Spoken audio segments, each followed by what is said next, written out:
The session will start at the sound of the tone.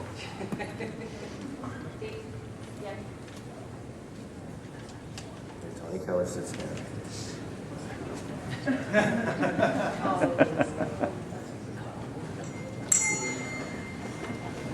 Beautiful. All right. Okay, welcome everybody. My name's Kalani. It's my pleasure to be here. I want to thank you all for showing up. This session is going to be in two parts. I'm just telling you that so you don't get surprised when the second part comes. And you're like, I don't understand. So the first part is going to be lecture, and I have a PowerPoint with video, and hopefully that'll be short.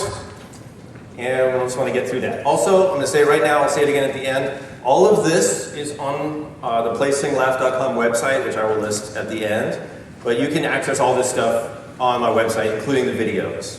So that's all there under a password-protected page. Let's just review it right now. It's called PlaySingLaugh.com/PASIC2013. So it's PlaySingLaugh.com/PASIC13. And then it takes you to a password-protected page where you can enter the password, which is PASIC 2013. Yes. Okay. So don't worry. I did that so I could sort of blast through this part, so we can get to this part. This is the second part, and this will be more of an experiential. First part, I'm going to show you what I do, and actually, I'll show you what I do at this facility as a music therapist. But within this context, we're talking about things that you can do if you want to work with this population, special needs population, which is a broad category of people. It's not just one category. And then the second half, we'll be doing some live demonstration, so you can see even more, and hopefully we'll do this all in 50 minutes. So let's get started. All right, first of all, I do want to thank all my sponsors, Cop Percussion, who provided the cajon today, Vic Firth, Sticks and Mallets, of course, Boomwhackers, rhythm band instruments for the Boomwhackers and the desk bells, Alfred Publishing for being my publisher and carrying my books, and then Kala Ukulele for providing me with the lovely ukulele. I think this might be a first. I think it might be the first time an ukulele company has sponsored a session at PASIC. So I don't know if that's the fact, if that's true. That would be awesome if it is. Okay, so special needs. I'll try to stay out of your guys' way. I didn't know if you want to move or. Special needs includes. I don't have the clicker. The battery died and I couldn't get the thing open. Like Apple. Special needs is a general term. Just includes people with cognitive disabilities, physical disabilities, possibly emotional disabilities, but usually they have multiple disabilities. So, as you know, if you have a developmental disability or some sort of brain injury, or if it's congenital, which means from birth condition, it affects your body as well. So most people have both, some sort of maybe a deficit or disability. There's different ways we measure all those things. It's really not important for this particular session. But just so you know, when you see people with developmental disabilities, you will often see some sort of physical symptom and then some other sort of speech symptom or psychological, intellectual disability. Okay? So it's just a catch-all term. For our purposes here, the thing I really want to impress upon you, of course, is not so much our differences, but our similarities. And so people with special needs have, similar interests to what we would call typically developed population, typically developed people, or what we call normal, I guess, which is a strange way because I don't think any of us are normal per se. But they have hobbies, they have pets, they have things they like, things they don't like, their favorite food, etc. Just the same as everybody. Similar range of personalities, you see people that are sort of on the grumpy end of the spectrum, people are on the blissful, happy end of the spectrum, and that's just, so it's a huge range. They're responding similarly to music as you and I would, similar things, and they enjoy music on multiple levels. So basically, the message there is music is beneficial to everyone, regardless of ability or disability. And so we can certainly use that to inform the breadth and depth of the musical experiences that we could offer people with special needs or disabilities. There's no limits. They're going to enjoy everything just like you and I would enjoy those kinds of activities. Things to expect in the environment, and I listed this because the first time I went to a facility for persons, now this was a facility, an adult daycare facility, which there are many of, and the population was so varied. A lot of people were blind at this particular facility, some severely disabled or with severe mental disabilities. And I had never really been in that environment before, so if you have not been in that environment, that's why I created this little list, so you can kind of know what to expect. And I also supervise music therapy students, and I always tell them to research and then give me a list of things that they think they could expect, because there will be a lot of things that are unusual sounding or looking to you if you're not used to it. So you don't want that to throw you off. So if you can expect a variety of client sounds, and I put that because you might hear people yelling, you might hear people crying, you might hear people that sound like they're really upset, and then you'll hear everything from that all the way down to laughter and sounds of joy and everything too. So, but that's always kind of in the environment, different places. It's a transitory environment usually because clients have to get up, they have to go do different things. A lot of them need care throughout the day. They're on a schedule for maintaining their hygiene. And so people will come and get them, and they'll come and go from sessions, and so you have to expect that. People moving around from room to room is really common. Background and foreground noise in facilities, super common too. Radios, walkie-talkies, announcements, people walking in the hallway, things in the room that are making sounds, lots of things. And then of course behaviors as a general category. Sometimes people get agitated, they get upset. And so if you just expect all of that ahead of time, it won't possibly throw you off if you go into the facility. Okay. So types of musical experiences are basically unlimited. Some of the ones we'll be seeing and I'll be demonstrating today, moving to music is kind of a basic level, right? So just having people move. You could use recorded music and play it back and help people move. Vocalizing musically, making sounds as a very entry-level participatory way. Singing songs, of course, would be a little more a next level up, because of course that uses words, so then we're verbalizing instead of vocalizing. Verbalizing, so remembering the lyrics, learning songs.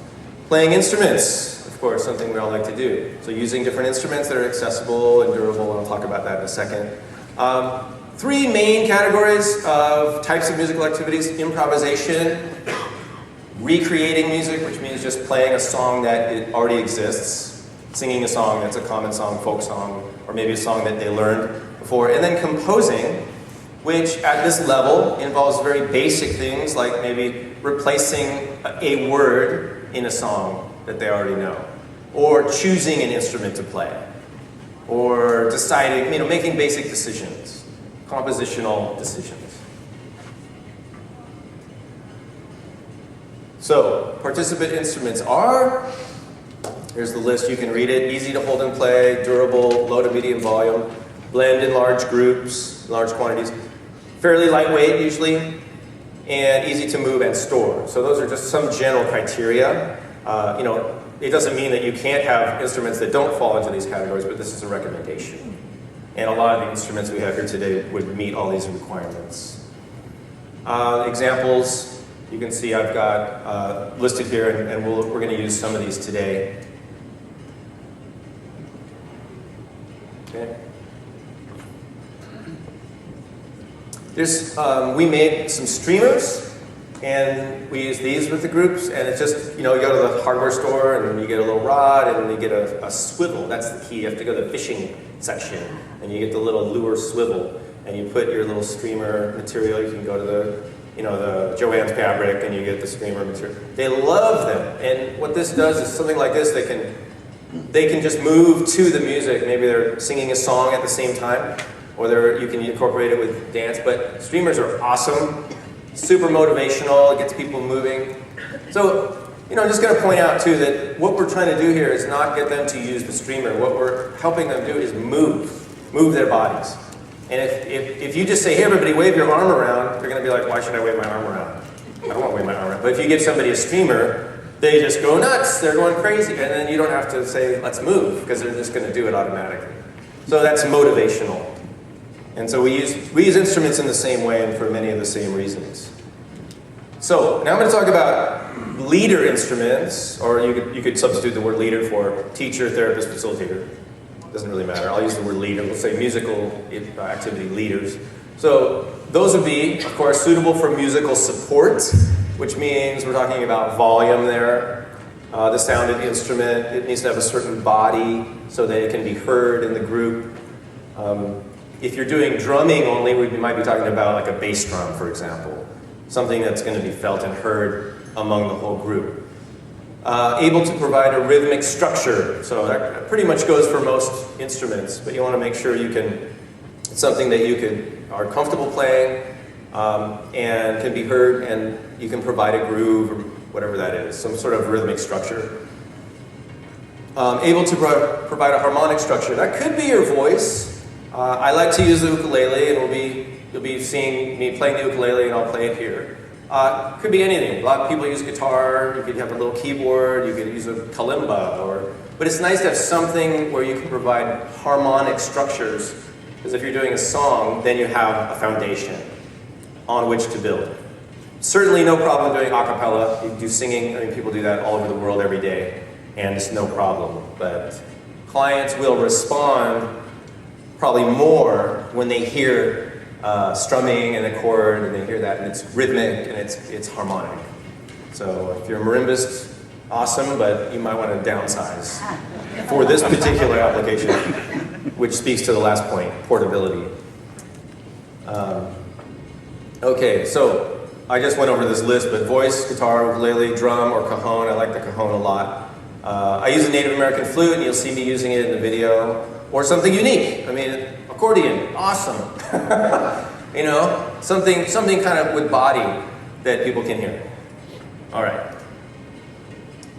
So I'm going to show you a series of videos now, and these are from a place called Tierra del Sol, which is an adult daycare facility for adults with developmental disabilities.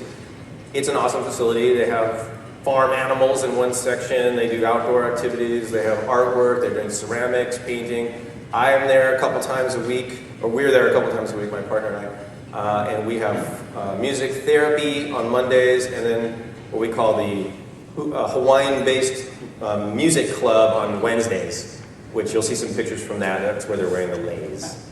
And now, even though what you're going to see is us working as music therapists, and I'm not going to go into all of the details of what we're doing here as music therapists. The point for this presentation is that you could do a lot of musical experiences and activities with this population, and these are some of the ways that you might be able to provide that as a service. Of course, music therapy is an allied healthcare profession, and to offer music therapy, there's a lot of requirements and the certification, credentials, and all that. But as a person that's just offering recreational music making, or what we could also call beneficial music making, you can totally do that. And there's lots of things you can do. So what I've got is, I'm going to these are really short, so pay attention. We start out with a hello song, and I have a song it's called the Aloha song. I wrote this song and I use it. And we start off with the same song in every session to give them a sense of, okay, now we're starting. It's a familiar song, they all know it. It gives them a really easy way to participate. I'm doing some things to prompt, and again, I'm speaking kind of from my music therapy mind right now, but my goal there is to help increase their social skills, help them verbalize, help them make social gestures, socially appropriate behavior, increase their vocalizations. It's ironic, isn't it? And so you'll see what I'm doing. But watch what I'm doing, watch how I interact with the clients, just to give you a sense of it's not just playing the song, there's a lot more going on there. Okay, so here's the first example.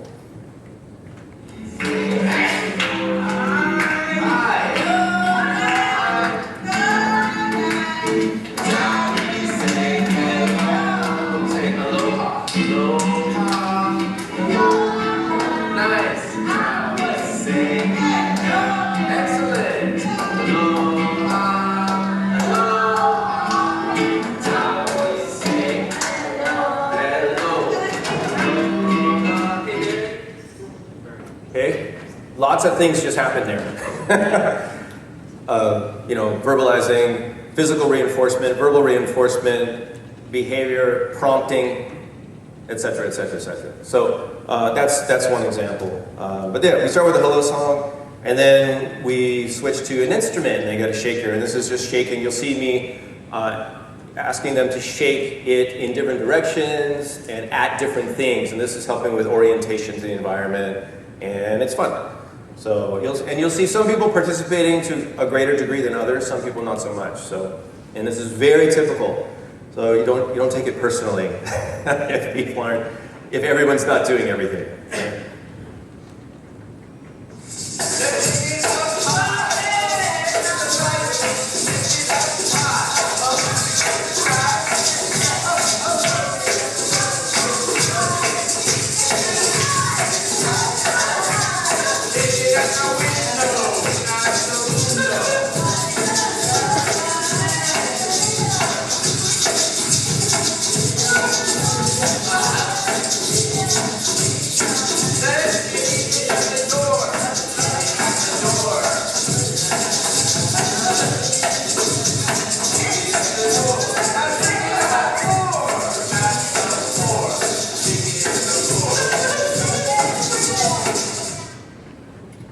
Obviously, that's what I'm talking about when I say, instruments to provide a rhythmic structure, and it's motivational, right? And they feel the rhythm, and it makes them. When I start playing a beat, like I said, usually I use a cajon ukulele. That's like my main instruments, and it's amazing. You provide a nice beat, people just want to dance. It's so motivational. That's why we use music. That's why we have music. Okay, this is a song that I've taught them. It's a song that one of my ORF teachers wrote based on a Spanish poem. Very easy, pentatonic, and I can strum the ukulele open with one hand. I'm starting this with a flute, a pentatonic Native American flute. They know the song, so I start off with the flute melody, and it kind of gives them a chance to say, oh, I know that song. So we've done this before. They know the song. And then we're also using scarves to prompt some movement. And this song would be a recreative experience for them, recreating something they know. And it's sequencing sections of the song. They have different movements they need to do with the scarf. So that's what this looks like.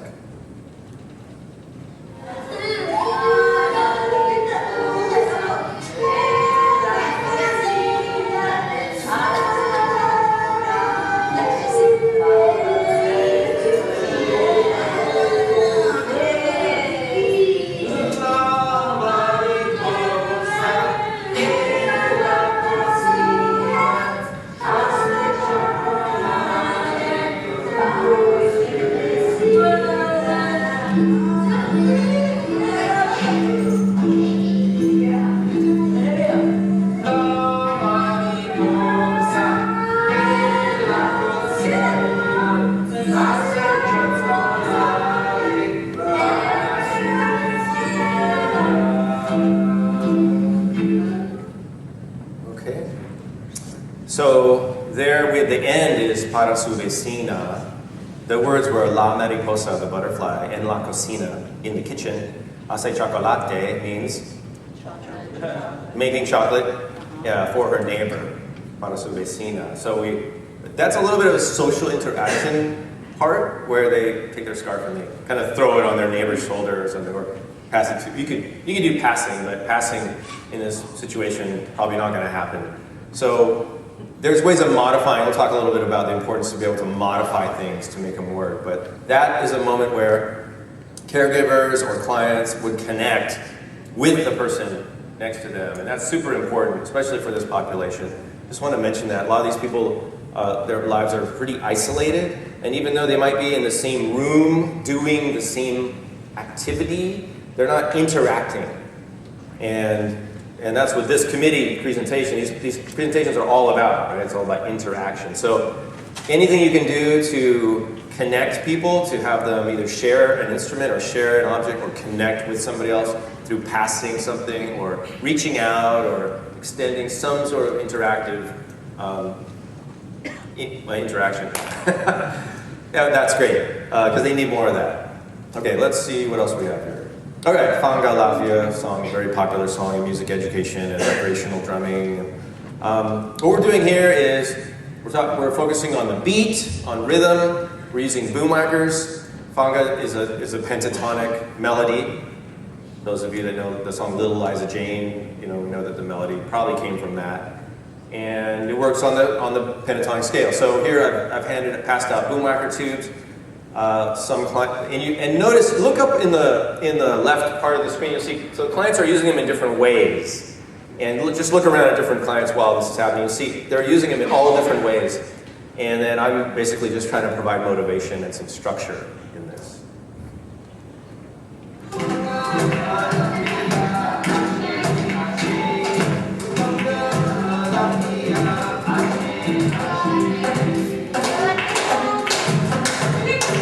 Yeah, so he's playing the cajon.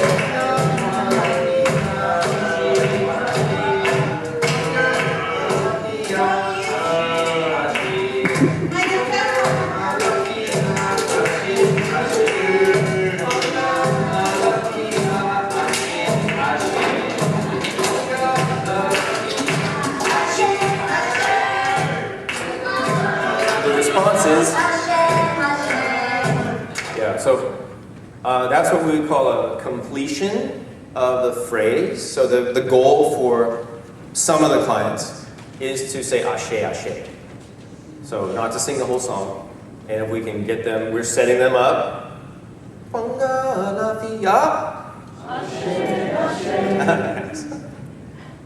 You guys get to graduate to the master's level now. Okay, so yeah, so we're setting them up for that.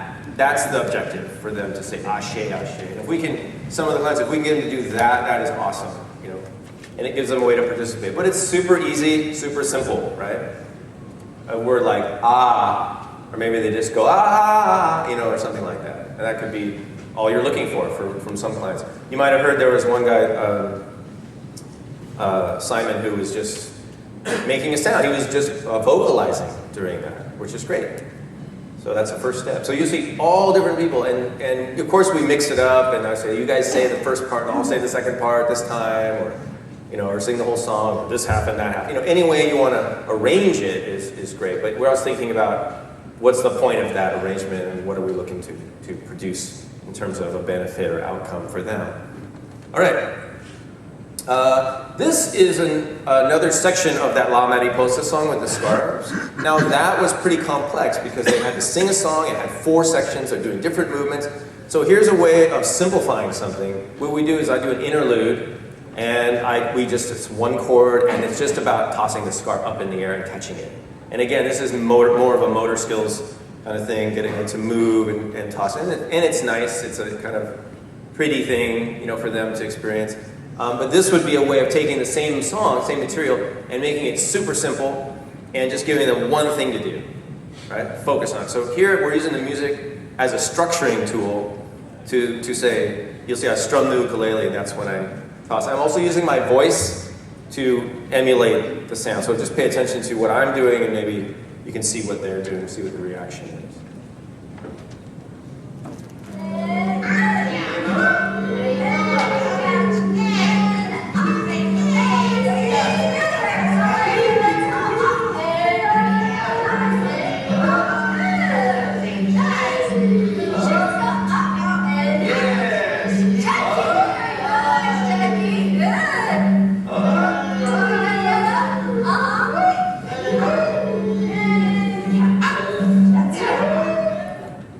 Learning what up means, of course, right? We're embodying what up is. This is up.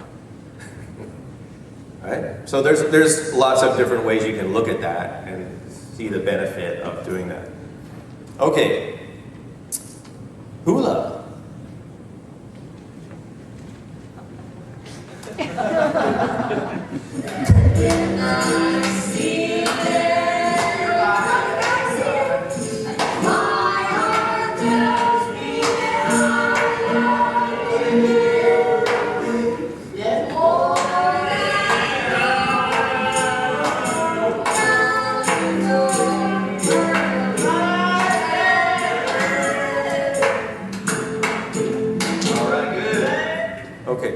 So obviously, there's lots of benefits to that. We try to get clients up, moving, If they can just step side to side, move their body, they're making all sorts of arm gestures. And of course, the lyrics are very conjuring very nice images. And we have this part in the song where we say, my heart tells me that I love you. And we try to encourage them to look at somebody when they say that. It's just a way to connect them. And yeah, it's just really nice. They really like it. The music is beautiful. It's really motivating, but it creates that structure for doing all these different things, doing all the different movements. And it's just there. I mean, there's tons of material out there for that type of activity. All right. It's kind of cool, but also not at the same time. This next thing is a song, I call it the Halloween song. It's actually a song called I Had a Little Rooster that I just found online. And I need to do the backstory on this a little bit. So it's usually like this. I had a rooster and my rooster pleased me. I fed my rooster by the old oak tree. My little rooster said, yeah, okay.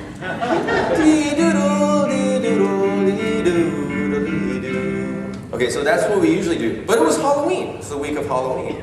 So what did I do? I changed it. I changed the key, I changed the mode, and we changed the words. So this is a way of modifying something to make it season appropriate. And again, that's orienting them towards what's happening. What season is it? We do that for like all the holidays. Hey guys, what's coming up this week? Halloween. All right, what's happening? What do you do? Get candy. Trick or treat and stuff. And we talk about and what? Dress up. Wear a costume. So yeah, we talk about that. Who's going to be? What are you going to be? This and that. Maybe to facilitate some some social interaction. Maybe they learn something about the person they sit next to every day that they didn't know. So there's a lot of things that we do that you're not seeing here, but that's just some of the things. So here's what I did with this song. You can probably guess. This is what this looks like. I saw a ghost, and the ghost scared me. I saw that ghost by the Halloween tree. That little ghost said,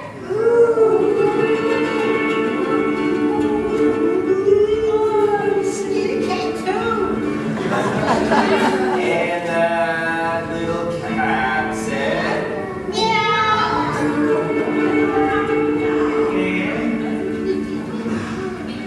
And that scary witch said,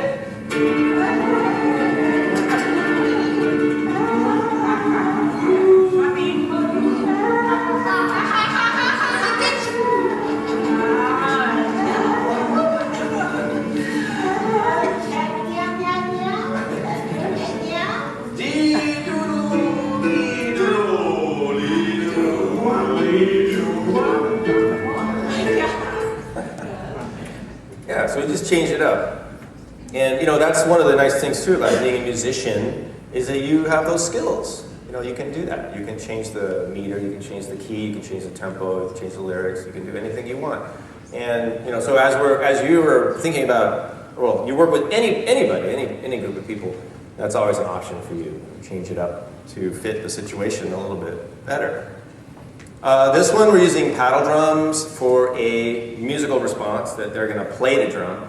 And again, the song Love Me Do is creating the structure and the setup. And they've done this before so they know what to do. The goal here is basically have them hit the drum twice. And this also relates to things like what we call impulse control. So we don't want them to just be banging on the drum, but we want them to kind of aim for a certain type of response. It's specific. And there's different ways that we prompt that, and we also limit their response by, for example, making the instrument available and then maybe making it not available, and then making it available at a certain time. So they plug into, okay, that's when I'm supposed to play, etc. So there's lots of different techniques, but this is what that one sounds like.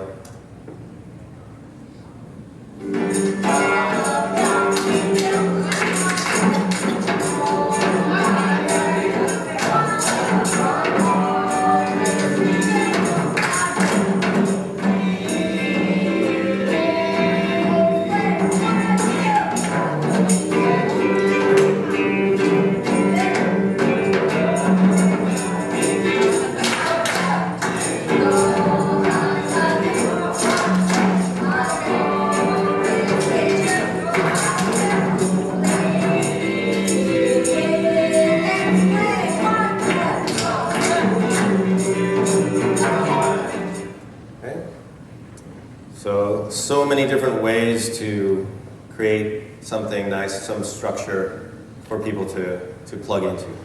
All right, and I believe this is the last one. Yeah, so this is just a typical goodbye song. I think what's interesting about this one is there's a client that really, the first time she ever did this, when we did the goodbye song, usually we're just singing at this point because it's time to put stuff away and it's the last thing that we do.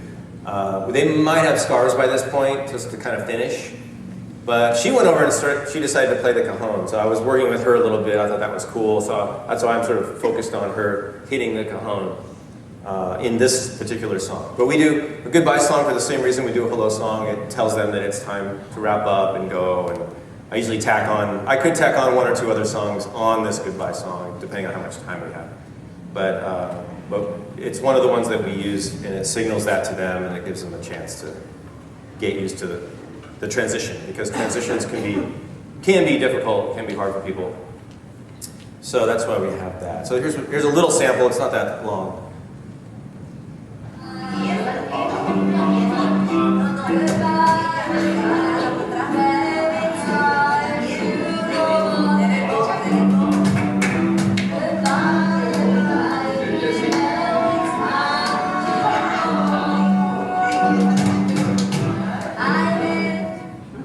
Leave you, but I really must say goodbye, everybody. Let's move on to part 2 in a second. All right, so those are all my video examples. You can see there's a huge range of things that we do. And we use a lot of different instruments for different reasons. I like to provide the clients with different options. But here's some recommended criteria for you. I'm sure you can figure this out for yourself. But we don't use music that's simple, or at least something that's simple that they're doing. Now, the music itself doesn't necessarily have to be simple, and if we have time, hopefully today I'll show you why we can use songs that are more complex, but we can give people a way to participate in them that is simple. The music can be familiar. That's always nice to have familiar music, because if it's familiar, a lot of that work that you would normally need to do is done. People know the song. If I start singing, "You are my sunshine," you guys you probably just finished that in your head, right? You automatically know what it is. So we use songs that are familiar or easy to learn, very quick. I mean, that's why I like songs like Fanga, right? Fanga, Alafia, Ashe, Ashe. It's like, that's the song. So you can learn it now. I have a whole list of songs I just call Learn It Now songs, or Do It Now. It's very short, boom. Just do it. Repetitive. Yeah. You will play over and over and over and over and over, same things. But for them, it's not the same as it is for you. So you have to remember, for them, every time we do it, even though we've done songs for months, week after week after week, sometimes they don't remember it, or they don't remember the way it goes. And so for them, it's sort of this re-experiencing, relearning process. So, just remember that, because you're there. You have to kind of imagine what it might be like for them, and read them, and read the group, and see how they're responding. Because if they're like not remembering, then okay, then it's sort of a new experience for them. And you might have to just repeat it over and over and over. And you might not see a response for a while, but if you repeat, then you might see a response down the road, which is great. It doesn't really matter when the response comes. It's just that the response comes. And then they've made a little progress. And they're plugging in.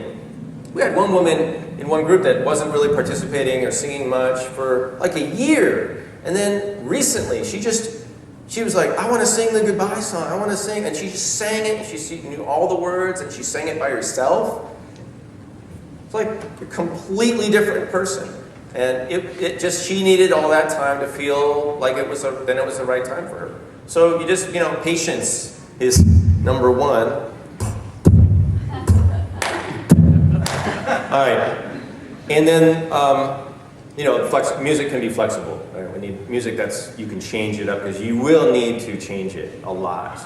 Tempo, volume, tempo. All right. So let's call you a music leader. So you are familiar with the population. You don't have to know everything about everything. but you just want to be familiar. So if you want to go to a place to provide a service, go there and visit, hang out. Ask them if you can sit in on a class or sessions, or if there's somebody else doing music and you want to help them, just go hang out. Do some research. There's tons of information available. You can play a wide variety of songs. People love songs, and I'm going to emphasize this over and over. Songs are what people really plug into. It's what they recognize and identify with. And a lot of songs, of course, are what we call preferred music, or it's that music that people were listening to between, let's say, the age of 12 and 20, or 12 and 25-ish. And that's their most meaningful, that is going to be what energizes them, right? Like if I hear music from, let's say, 1978, all right, Earth, Wind and Fire, Ohio Players, Bootsy Collins, and then Boston, Led Zeppelin, that's what's going to motivate me, more so than probably some of the songs now. So that would be, that music when you were a teenager. So if you know those songs for the population you're working with, that gives you, man, it's such a great thing to have in your back pocket, Even if you know 5 songs, you don't have to know a lot. You just pick, I don't know a ton of songs. I've been learning over years, I try to add some every year, but when I started off, I didn't know that many songs. But I tried to learn some from kind of every era, So, and maybe the population that you work with will be in a certain age bracket, certain age range. Like the clients here are the older clients at this facility. And so we know that they're maybe between 35 and 65-ish. But we still do some stuff that, like on the radio, because that they think that's fun too. I mean, it's fun to do Who Let the Dogs Out, whatever. Not that that's on the radio anymore, but I'm just saying. Okay, you need to be able to provide options for participation. We talked about that a little bit. You want to be able to show staff how to help you. That's a really big one. Your job is, the staff aren't going to know what to do. They don't know what to do. They're not going to know how to hold a mallet or play a drum or what. So you need to show the staff how they can help you. Can you hold the drum for me, or then hold it for the client, or help the client hold the mallet, or pass these things out, or collect them, or just, if you train the staff to help you, if you're working in the same facility, or even if you're just there one time, you can have a quick meeting with the staff and say, okay, would you be willing to pass out these shakers and then collect them? That would be a super help to me, Or then could you when you're with a client, could you hold the drum so they can play it easily? Because sometimes they don't know, they just stand there with the drum in front of a client, and the clients can only move this way, and they're holding the drum over here, and they're like, the client's trying to hit it like that, and it's not working. Can you move the drum over here so they can hit it, right? So there's ways to facilitate success, and that's what we're talking about. You can simplify the music, right?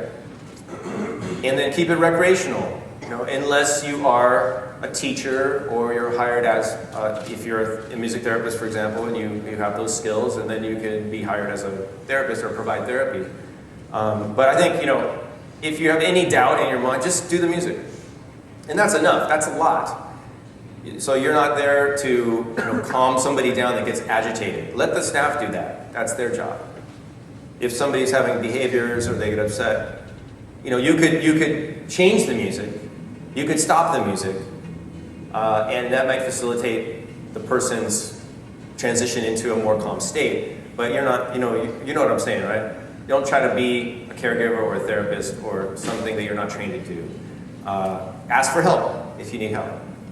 There should be plenty of people around to help you. Okay, so this is the question, and I'm not going to get into a long discussion about this, and this is my personal view. What should you call what you're doing? Know that we have lots of terms that are out there now. Therapeutic music making, drum therapy, therapeutic drumming, rhythm therapy, group protocol drumming. What should you call what you're doing? I wrote a blog article. Is that 10 minutes? Yeah, 40. Oh, you're kidding. All right. Let me say this really quickly. Just because you're doing music with a population that might be in a therapeutic environment doesn't mean you're doing therapy. You're just doing music with the population. You can do music in a program. It still doesn't mean the music itself is therapy. Does that make sense? You can take a group of people with developmental disabilities to go bowling. It does not become therapeutic bowling. It's just bowling. All right? And there's nothing wrong with that. In fact, recreational music making, So here's my recommendation. There's some really special terms you should use for this. Call it recreational or beneficial if you want to use an adjective. And then just call it drumming or music making, because that's what it is. So recreational drumming or beneficial drumming if you want to. I don't even think you need that. I think that, drumming, music making is enough. And if that's what you're doing, just do that. There's lots of benefits to it, and it could be therapeutic for people. And that's great. I like to play golf. I find golf therapeutic, but I'm not playing therapeutic golf. There's no such thing as therapeutic golf. All right, so if you want to talk about any of that, feel free to email me. I'm happy to talk about it with you. We need to move on. So those are some of the... Oh yeah, bring your aloha spirit too. That's good. So I do, again, want to thank, and don't go yet because we're going to do a couple things here before we go. But I do want to thank the sponsors for bringing me here, helping to get me here. So can we give them a round of applause?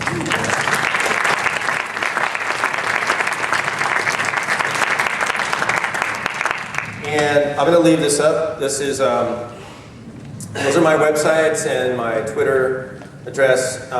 The notes and all the videos are on my website now, placingloft.com/PASIC2013. I need about 12 people up here, really quick. 12 people, come on up. If you guys leave before the end, thank you very much, and feel free to contact me through email or my websites or Facebook. And I want to do everything I can to support you in your goals of creating music for more people and bringing music to all kinds of populations. Aloha. So really quick, we're going to blast through a few things. I'm just going to show a couple things that maybe we didn't get to do, or I didn't show you in the video, because there's some really neat ways you can use some of the instruments. The first thing I'm going to do is sort of an awesome thing. Actually, I'm just going to start right in with it. Let's grab a shaker or a drum and play along.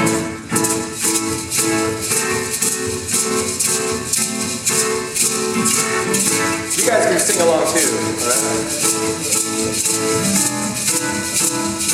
Oh, you got shakers. I woke up in the morning at 1:45, and you know I wanted some fun, so I was playing my drum. What? I was playing my drum. I was what?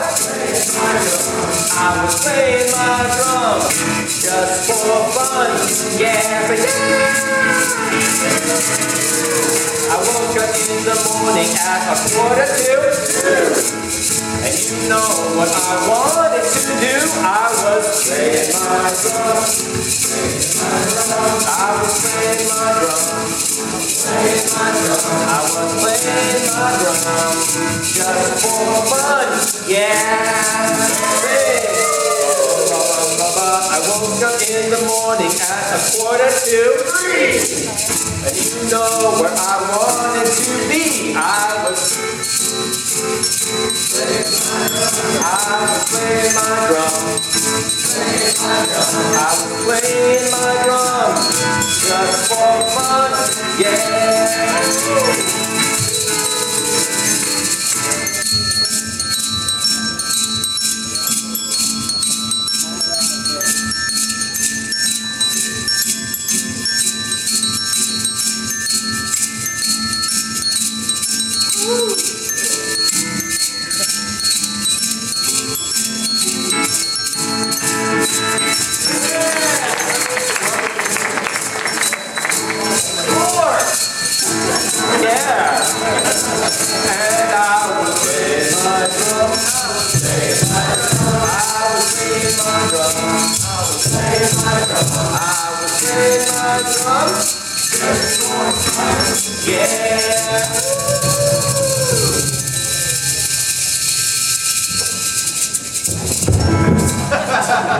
Okay, excellent. Awesome solo. So these are the desk bells, and we have it set up in a C pentatonic, and which is like a blues scale in A major blues, for A major blues. So that's what was going on there. Let's take a drum. If you have about half of you have drums, so right now we're going to do. Yeah, you guys can keep the shaker, but get ready to play the drum too. So what I would do is model a song, and don't worry about learning the song right now. Right now, you guys are just going to respond. So you'll have some of you have drums. Also, I work with my partner in the setting, so she would probably be passing out the instruments while I'm doing this, or somebody else would be passing out the instruments. Right now, we're improvising.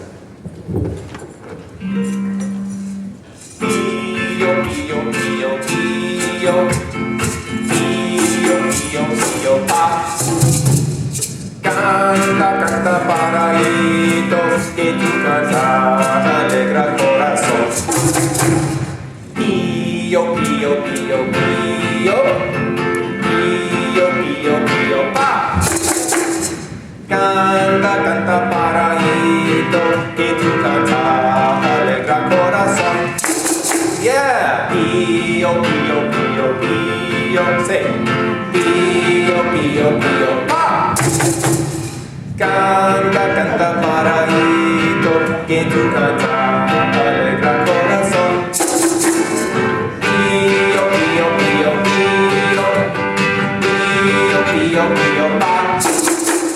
Canta, canta paraíto, que tu cantar alegra el corazón.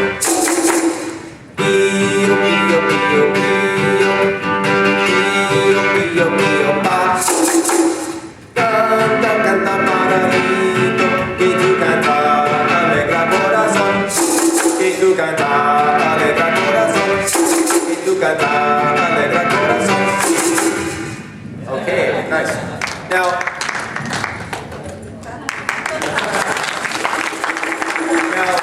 we would do other things there. You could have clients hold their drum for another client. You'd have the caregivers hold the drum. We'd be switching up drums, and et cetera, et cetera. Right now, not so much time for that. Let me show you how I would use the ukulele and the drum together. And for this, actually, if you guys want to take up a boom whacker or two, or you can have any instrument you want. How do you play ukulele and drum at the same time? Open chords, yeah.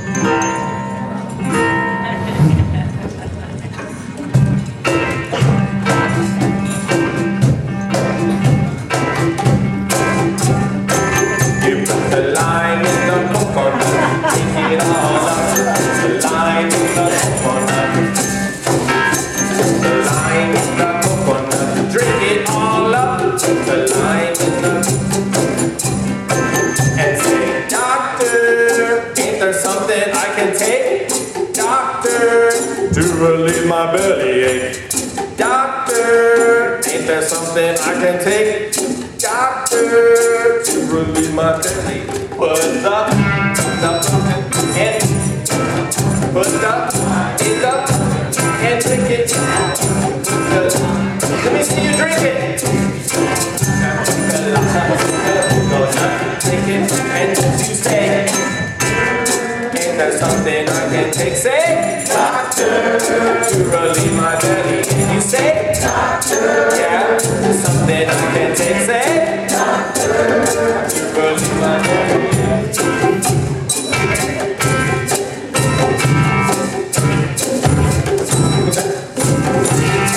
All right, I'm rushing through these things. I apologize, but there's other songs you can do with the one chord. Right now, you guys are awesome too. They're so good, aren't they? I'm going to show you something really pretty cool. I think we're almost out of time, right? Do I have like 2 minutes? Almost 10, right? Okay, so can you look under your chairs and pull up the decibel? There should be, and if you don't have a decibel, I'm sorry. Just hang out. And you've got 1, 2, 3, 4, 5, 6, 7, 8. Okay, we're going to practice really quick. You're going to play ding, ding, ding.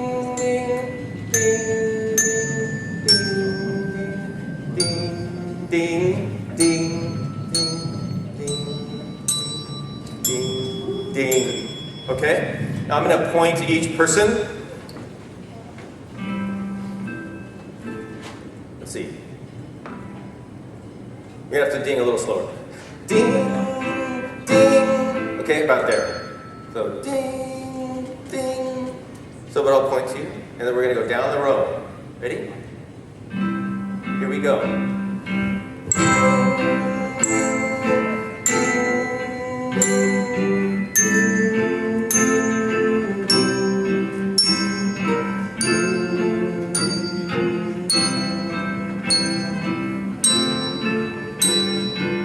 Again. Somewhere over the rainbow, way up high, there's a voice that I heard up once sing a lullaby. Sing a la la. La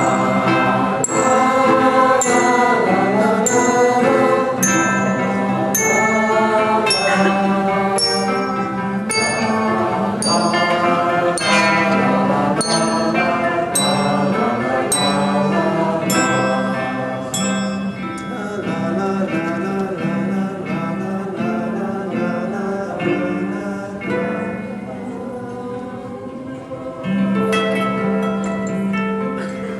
Very nice. Awesome. They are cool. So, thanks so much, you guys, for coming. I'm at your disposal. I'm at your service. Thank the Recreational Drumming Committee also for helping out with this and everybody who helped me come up here. And thank you to all the participants today. Thank you. Enjoy the rest of your conference.